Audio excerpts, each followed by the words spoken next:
The items used for this build is the Poet's Pen, one in each hand. For chest I use Shadow's Wrappings. I use this item to avoid chaos damage bypassing my energy shield. For gloves I use rare gloves that gives energy shield and resistance.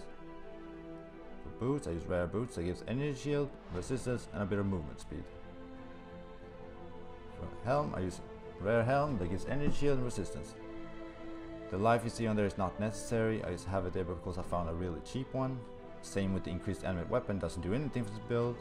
What you want to get is the enchantment that gives 40% of Glacial Cascade physical damage converted to cold damage. For the amulet I used one with spell damage, cast speed, crit multiplier and energy shield. For the ring I used a stat stick and some cold resist and energy shield. For the other one I used maximum energy shield, spell damage, cold damage and cast speed. For the belt I used the Darkness Enthroned with sockets that gives cold damage to spells, crit multiplier, maximum energy shield. The increased damage over time doesn't do anything with this build. And for the other one I used cold damage to spell and energy shield. For flasks I used increased movement speed, onslaught, critical strike chance, a serious flask, and increased damage. You don't need a life flask for this build since you're energy shield based. These are the spells that I picked out for my level 88 Inquisitor. What I did was I started out rushing towards the socket over here to get the extra 2 additional projectiles for my freezing poles. I used freezing poles in one of my weapons and frostbolt in my other weapon while leveling until level 28 when I switched the frostbolt for the Glacial Cascade. And I continued over here. I did not get Cells Load at this point, I got that later on. I continued over here until Pain Attunement. Once I got Pain Attunement, that's when I got the Cells Load, as well as the Blood Magic and Discipline to get the reserved life, to always be counted as low life to get the 30% spell damage. With Ghost Reaver, I tried to play without it. I tried to play with the Assassin's Mark for the extra crit and crit damage, but I found out that Ghost Reaver together with Warlord's Mark was more or less necessary for my survivability. Then I got more crit damage and elemental damage. And if you continue leveling, I would suggest getting either sockets or continue with the damage over here and get the crit or the crit damage. And for the Ascendancy, I started out going Righteous Providence for the crit and crit damage, Inevitable Judgment to ignore elemental resistance, and I got Instruments of Virtue to help spell damage and attack damage, as well as attack speed and cast speed. I did that helps both your spells as well as the frenzy charges.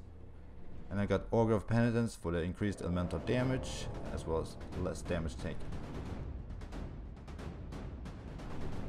For the gems I use Freezing Pulse, Spell Echo, Elemental Focus. Second I use Glacial Cascade, Spell Echo, Concentrated Effect. The reason I use Elemental Focus on the first one is because the chilling effect is going to be triggered by Glacial Cascade on the second weapon, as well as from the spells from the chests.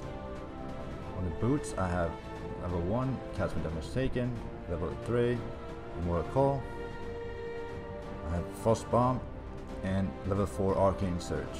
The reason why I don't have a connected line there is because if Frost Bomb is connected to the Cast Damage Taken, then Arcane Surge won't be triggered.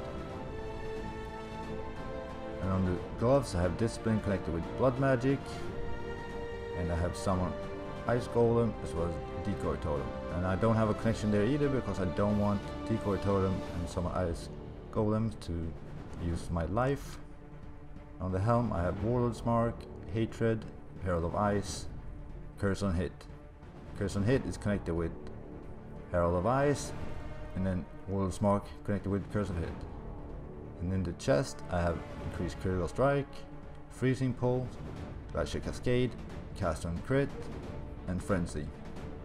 Instead of frenzy you can possibly use barrage, but I prefer frenzy for the frenzy charges for the attack speed. And on the last slot I have a flame dash. If you get a 6th link chest, you can possibly use life on hit or GMP connected with frenzy. For the Pantheon I take Soul of Solaris, Soul of Tukahama.